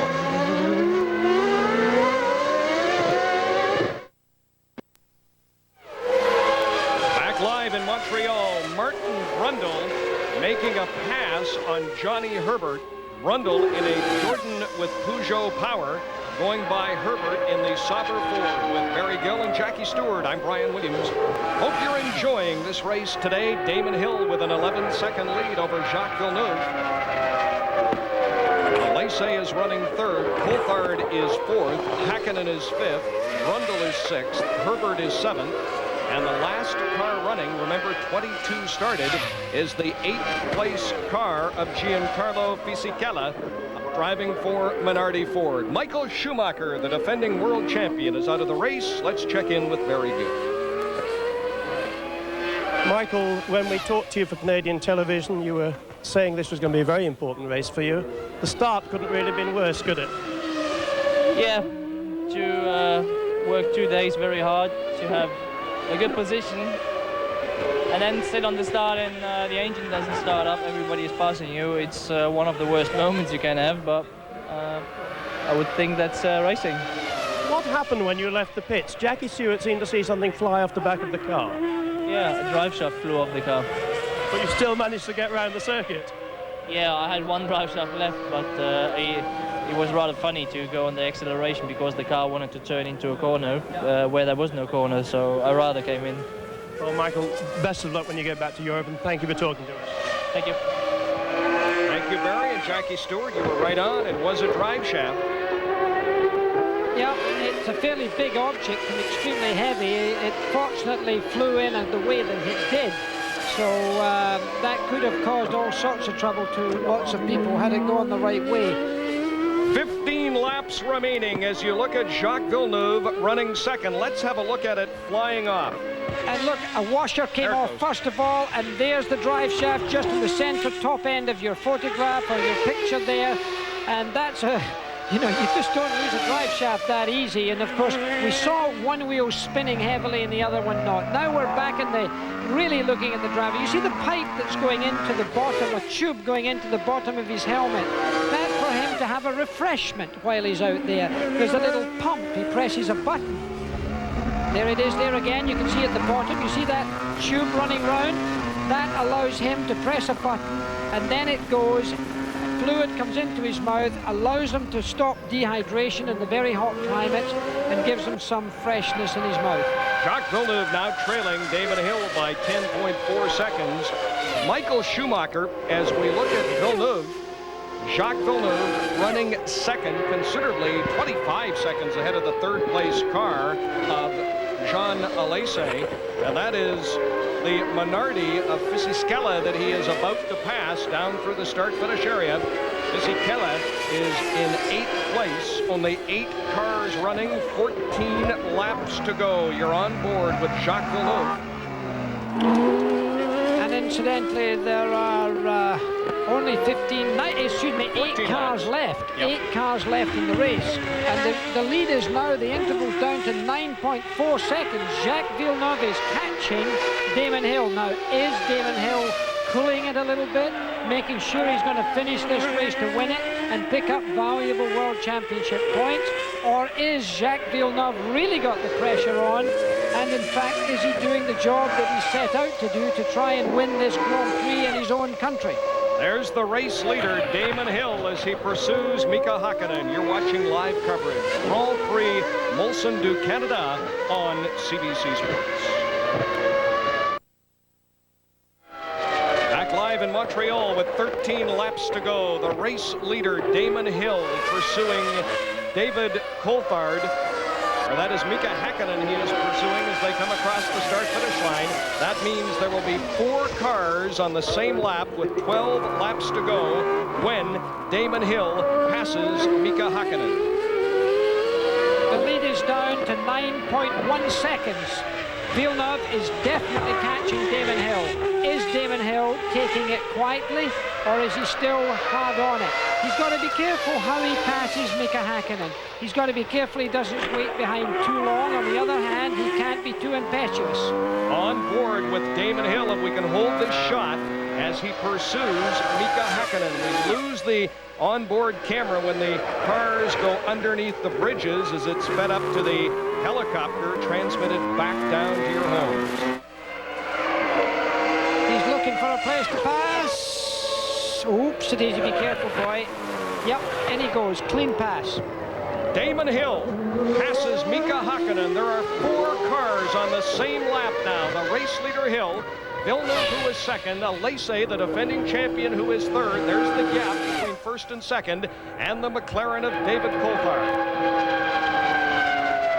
Jacques is shaving it ever so slightly every lap, but Damon would have to do something wrong. It might be interesting at the end of this lap to see what's happened, because keep in mind that he passed Hakkinen. Did that take any time out of his program? Not at all. 11 laps to go, and it is still a 9.1 second lead for Damon Hill. Now coming into this race, Damon Hill leading the World Championship with 43 points. Now it's down to 8.8 seconds. So again, Villeneuve, when he appeared not to be gaining, has stepped on it. Frank Williams would let Jacques pass Damon in the closing stages of this race if it was going to turn out to be a question of the World Championship. I'm not being a skeptic, but I'm being a realist. Well, he's down to 8.6 seconds on board now with Jacques Villeneuve talking about the World Championship. Damon Hill leads with 43 points. Villeneuve and Schumacher are tied with 26. You get 10 for a win, second for finishing second. Schumacher is already out of this race. Should Hill hang on and win, he will have 53 points. Schumacher would be stuck at 26, and Villeneuve would be at 32. 10 laps to go here in Montreal.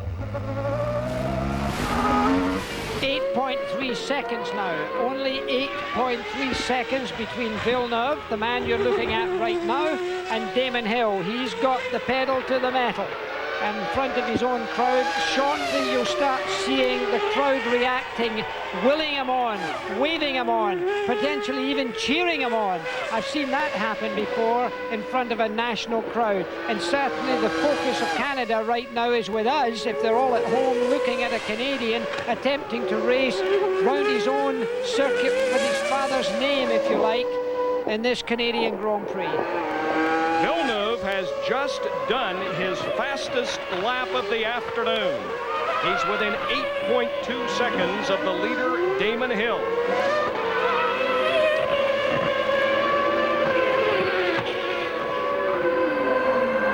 That's the Minardi of Giancarlo Fisichella, who is running 8th. The final car running, that car there is Martin Brundle in the gold Jordan Peugeot. So 8 cars are still running.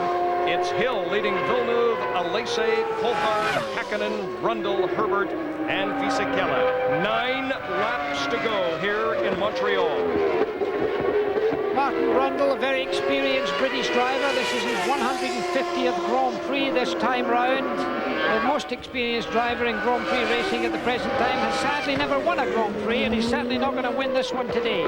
There is Jean Alesi driving for Benetton Renault Power. He is currently running 3rd. Won here last year for Ferrari when they had there's Gerhard Berger, his teammate, looking on.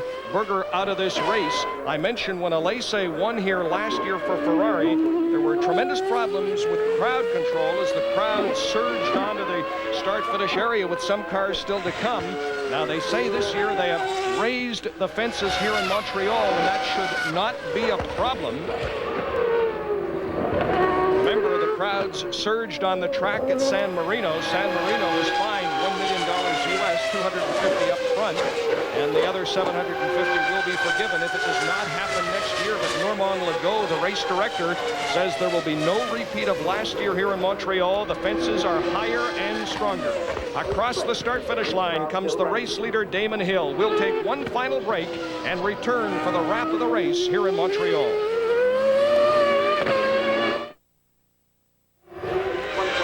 Back live in Montreal, 7 laps to go. It is Damon Hill by 8.1 seconds over this car number 6, Jacques Villeneuve, who is running second. Villeneuve is about to lap the McLaren of Mika Häkkinen. McLarens are running 4th and 5th, respectively.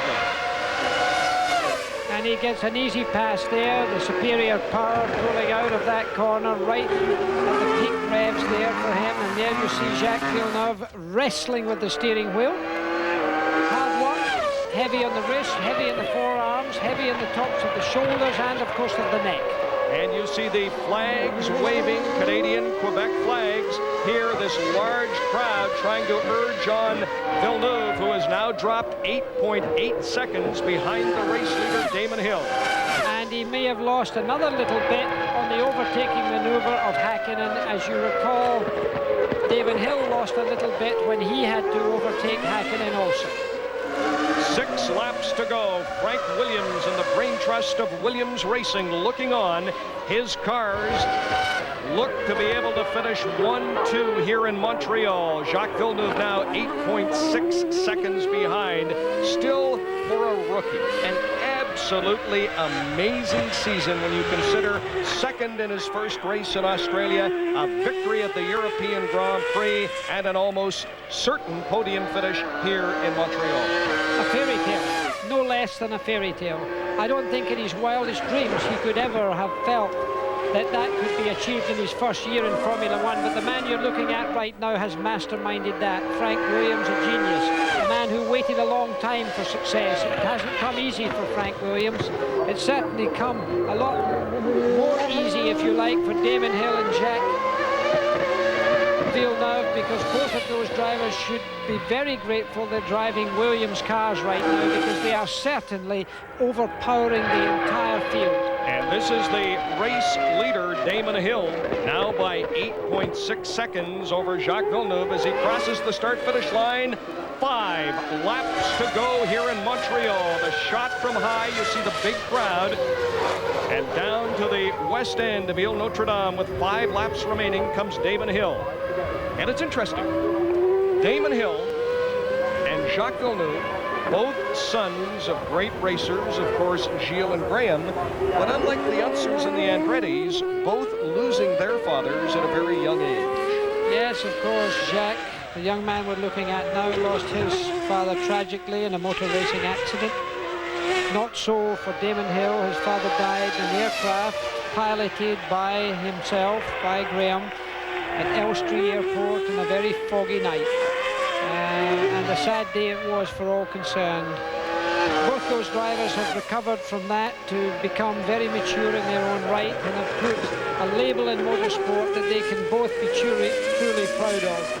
So they have certainly been worthy champions following on from their fathers. They've represented both of their countries very well, and I think that is certainly being recognized by the enormous crowd here. Look at those waving flags, only for one man.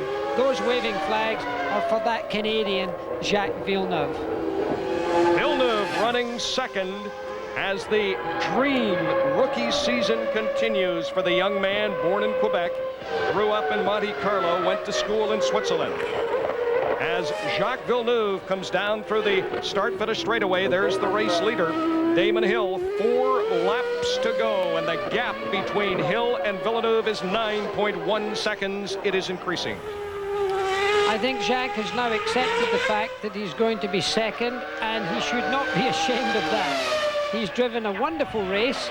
The race driven by Damon Hill, the man you're looking at right now, is the race made, is no small feat. And remember, he is the defending champion as we look at Alesi and his Benetton Renault. He won here last year with Ferrari, but it really is a 2-man race. Hill and Villeneuve up at the front. Alesi, we're looking at Alesi now, is some 43 seconds behind the third or second place car of Jacques Villeneuve. David Coulthard is running in car number 8 in 4th place. A good race for the young Scotsman in McLaren and his McLaren teammate.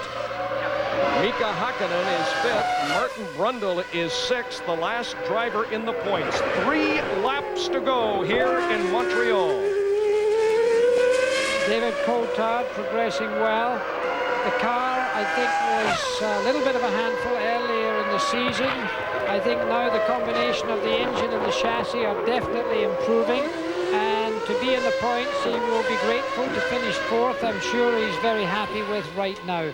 David Coulthard, a driver I've had a lot to do with. He raced with Paul Stewart Racing for quite a long time. Here is the story. We will stay with Damon Hill and Jacques Villeneuve.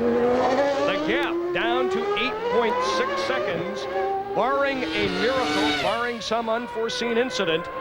Damon Hill will win here in Montreal with rookie Jacques Villeneuve finishing 2nd. It was on this course in 1978 the late Gilles Villeneuve won for the first time. A course named after Villeneuve in 1982. Across the start-finish line goes Damon Hill. 2 laps remaining. Now he's not tired. He's not tired at all. He got tired. There's Villeneuve just coming into your picture. You can see the gap. Villeneuve is there, and around at the bottom right of your screen was the race leader, Damon Hill. Villeneuve has turned in the fastest lap. He's down to 7.8 seconds, but with 2 laps to go, I believe that's a moot point. Well, I think he's doing it for himself too, and no doubt a little bit for the crowd. You'll be able to see the crowd responding when they hear of that fastest lap. I haven't seen it recorded yet by the public address system because I haven't seen any hats in the air or waving flags. But Damon Hill is now dealing with this in a very cool, calm and collected fashion. Again, his team there with Frank Williams, the most important man in that team, keeping a careful eye. 1.5 laps to go for him. Accelerating smoothly out. There's your second man. 7.3 seconds. Look at the flags as this crowd, the biggest single-day sporting crowd in Canadian history, goes absolutely crazy for Jacques Villeneuve, who is running 2nd to his teammate Damon Hill. On board with Villeneuve. This is a time for him where he's got to make no mistakes. He's going very fast. There has just gone Damon Hill past the start-finishing line, and there comes Villeneuve past the start-finishing line. The final lap, and it's down to 6.8 seconds. Final lap out of 69 here in Montreal as Damon Hill will try and win for the 5th time this year. He won in Australia, won in Brazil, a winner in Argentina, and a winner in San Marino. Did not finish his last 2 races, Monaco and Spain. Jacques is a remarkable accomplishment considering he's a rookie, he's new to the sport, and the pressure, the intense pressure and scrutiny he has faced this week here in Quebec. Yes, he's had to deal with something that he was never really trained to do.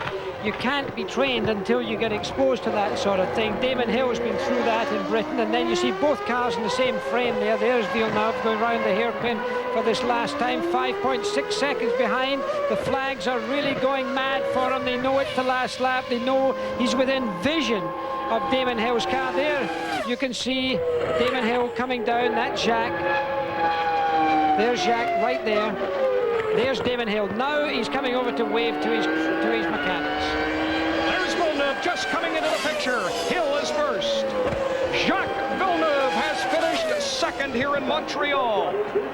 There is the gap between the 2 Williams Renaults. Damon Hill has won for the 5th time this year, and Jacques Villeneuve is 2nd. That will move Villeneuve ahead of Schumacher, who did not finish this race, into 2nd place in the World Championship standings behind Damon Hill. On board with the 2nd place car of Jacques Villeneuve.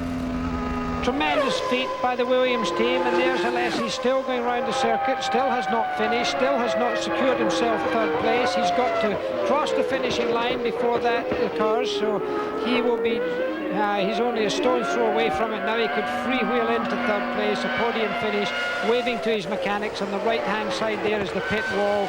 Jean Alessi, who won this race last year, finishes on the podium yet again. Alesi finishing 3rd. The car in front of Alesi belonged to Johnny Herbert, not on the same lap. The race winner, car 5, is Damon Hill, with his young teammate Jacques Villeneuve finishing 2nd. He waves like his father used to wave when he won a race. That wave there could be Graham Hill. And there is Jacques. Hasn't started waving yet. There's Damon, very pleased to have won, coming back to get the World Championship lead, and of course very important points for the championship towards the end of the season, waving to all his fans. And as we watch the cars on the victory lap here in Montreal, we join Barry Gill. I'm coming live to us, Adrian, don't mind. Adrian Newey, you must be one of the happiest men on the circuit. What a performance, first and second, after all that pressure. Yeah, I mean, we knew it was going to be a tight race. I mean, obviously lucky with Schumacher dropping out early on with his problems. I think both of them did a great job. Very exciting race. I mean, Damon has sort of sat in the background this week and then just done it when it was needed, hasn't he? Yeah, that's right. I mean, as you saw, we went different strategies with both drivers. I think that made it pretty lively, really. It was tenterhooks the whole way. Can you just explain to our viewers the strategy you adopted? Well, Damon went 2 stops, which is theoretically quicker, but it means if you get stuck in traffic or anything like that, then it's more critical. So it was a balance. A real team effort. Congratulations, and I'm sure the Canadians are very happy with second place. Yes. Okay, thank you. Thank you, Adrian. Thank you. Well, there's a happy young man. He's sitting in the cockpit. He's probably talking to his team. Damon's well out of it, unplugged his radio. Congratulating him there is Mika Hakkinen. Let me alert the viewers, we will stay on the air. The rowing from Lucerne, Switzerland will follow, but Prime Minister Jean Chrétien will make the official presentation. We will stay here in Montreal until we hear the official interviews with the podium finishers, Damon Hill, Jacques Villeneuve, and Jean Alesi. Very different in Formula One than in the IndyCar, than on the IndyCar circuit, where you're allowed to talk to the drivers as they come up in their cars. Not so in Formula One, Jackie. Now they're being weighed, as a matter of fact. Now in Formula One, they go up for interviews. First of all, they must go to the podium. They get presented with their awards. And then these are the drivers being weighed, incidentally, with their uniforms on, with their helmets on. And then the cars will be weighed in case they've gone for light cars to have an unfair advantage during the race itself. So this is absolutely compulsory after the end of each race. And there is a weight limit. They cannot be under a certain weight. Correct, exactly. And there you see them just hoping that they're at the right weight. They're on the scales, and then they go up to the podium. Then they be giving their trophies, and of course the champagne is spilled. The champagne spilled everywhere. Then they go and do the unilateral interviews, that's to say for the world feed, and then I think you will find that CBC will get its interview with all 3 drivers on the podium. Well, stay with us, much more to come. It's official, Damon Hill wins in Montreal, followed by Jacques Villeneuve and the defending champion here, Jean Alesi. We'll return live to Montreal on CBC right after this.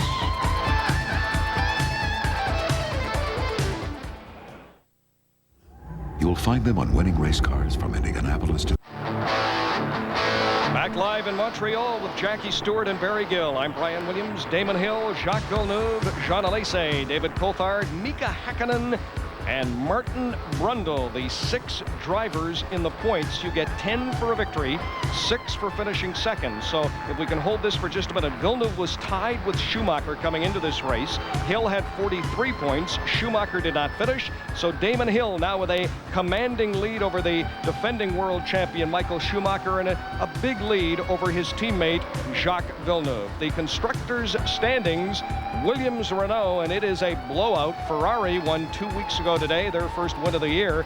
That was in Spain, followed by Benetton, McLaren, Ligier with a win by Panis in Monaco, and the Sauber Ford team. Well, Jackie Stewart, as I mentioned, we will stay here. We'll see the official presentations. Prime Minister Jean Chrétien on hand to do the honors this afternoon to Damon Hill, Jacques Villeneuve, and Jean Alesi.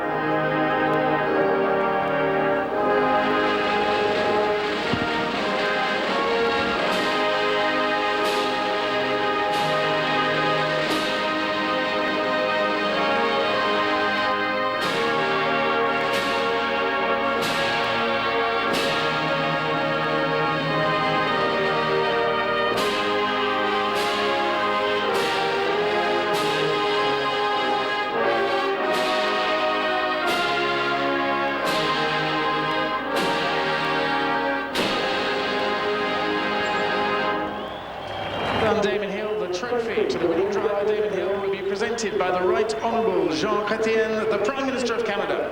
Alors c'est le très honorable Jean Chrétien, Premier ministre du Canada, qui a présenté au vainqueur Damon Hill le trophée emblématique. To the winning constructor, to Dickie Stanford of the Rothmans-Williams Renault team, the trophy will be presented by Monsieur Lucien Bouchard, the Premier Ministre du Québec. Monsieur Bouchard, Premier ministre du Québec, a présenté le trophée aux représentants de l'équipe de constructeurs gagnants. To Gilles Villeneuve, second place driver, the trophy presented by Monsieur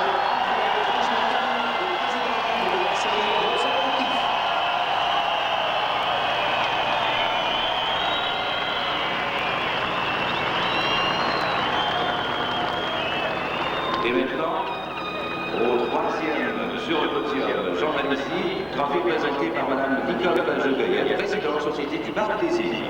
And to the third place driver, Jean Alesi, the trophy presented by Madame Nicole Pajot-Goyette, présidente Société du Parc des Îles. She will also present the Moët Silver Trophy to the winner. Alors, le trophée Moët d'argent, présenté également par Madame Nicole Pajot-Goyette. And she's not terribly willing to present it. She's going to hold on to it to the very last moment and then run for the door, I suspect. Elle espère bien qu'on poussera la Marseillaise jusqu'à une petite arrivée. Mais les tentations écrasantes. Champagne! Well, this is a tradition that my partner, Jackie Stewart, has experienced on so many occasions. I started it in Formula One. First time it ever happened. It happened at the French Grand Prix, and I was the first one to do it. And in fact, it was because of meanness, because the cork came off and it had been held too hot. It sprayed out, and I thought I would put my thumb and stop it. And of course, it only sprayed further. Well, if you're going to start it spraying champagne, it's only appropriate you do it in France. On the left, Canada's newest hero, Jacques Villeneuve. Damon Hill in the center. On the right, the defending champion, Jean Alesi, third today for Benetton, and a winner last year for Ferrari. This crowd simply does not want to leave here in Montreal this afternoon. They're estimating there'll be more than 250,000 when it's all totaled up for Friday, Saturday, and Sunday. I asked you at the top of the show, I said, when you won way back at Moseport, did you ever envision anything like this? Well, there were big crowds in those days, you know, that went to Mossport, and there were big crowds in Grand Prix racing, bigger, in fact, than current today. Nürburgring, we used to have 350,000 people in one day. Not here in Canada, though. No, but you know, the crowd, what's happened now is the television audience around the world today would have been colossal. An enormous number of people will have seen this in every corner of the world live. 201, 202 countries will see this Grand Prix live, 130 of them. That's a colossal audience. So this audience out here who have had a delightful day because their hero finished second will also share that with an awful lot of folks. Put into perspective for us, I mean, he's a rookie. He wins the Indy 500. He's the IndyCar champion. He wins the European Grand Prix. He's second, what, like 3 times so far this year, third once. An amazing rookie season. Fairy tale. It's not made of real stuff. This is really a fairy tale, and for him, he's dealt with it very well, and I think the country can be proud of him. There's always criticism. You know, when you come up to be a real hero, there's always somebody trying to catch your legs or bite you somewhere, but I think he's done a great job, and I think everyone should be very pleased, and more than anything else, he should be very pleased. And you know, we should be very pleased. When he told us last year in Vancouver, I said, who do you represent? He said, I am a Canadian. I've always been a Canadian and always will be a Canadian. We will return live to Montreal.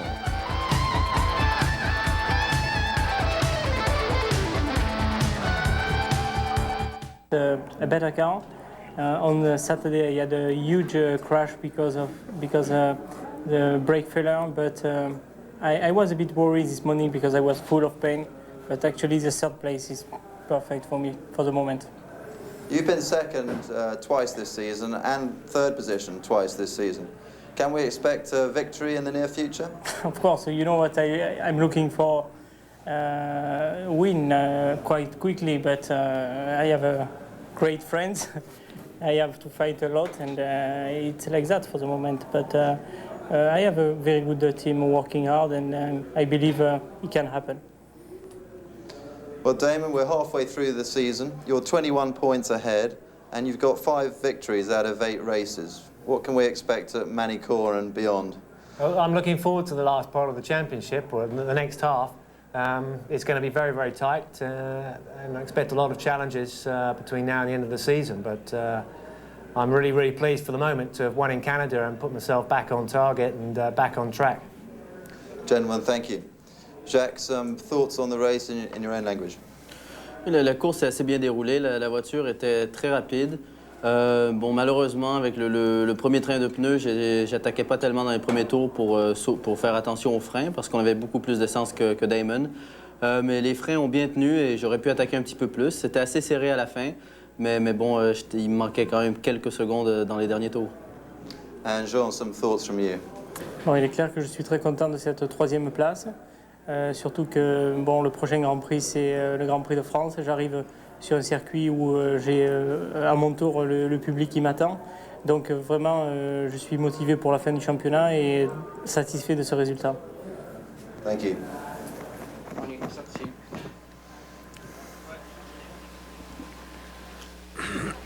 Well, those are the world interviews. Jacques Villeneuve answering in French. We will endeavor to hear from Villeneuve in English in just a minute.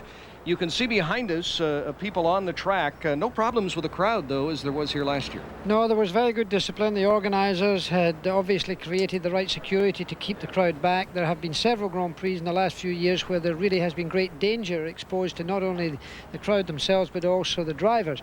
But that was certainly not the case. The track is now closed for the day and folks are allowed to get out there. Now, I mentioned during the telecast they had problems this year in San Marino, where the fans burst onto the track, burst through the fences, so they fined them, what, $1 million, but they only had to pay $250, as I Yeah, but the cars were still on the track, as was the case last year here in Montreal. Yeah. So there was a great concern about that, and some of the fastest parts on the track, there were still people out there. You know, we reduce our speed when we're on the track, you know, maybe from 300 kilometers, we slow down to something like 150 kilometers, and it feels like we're almost walking.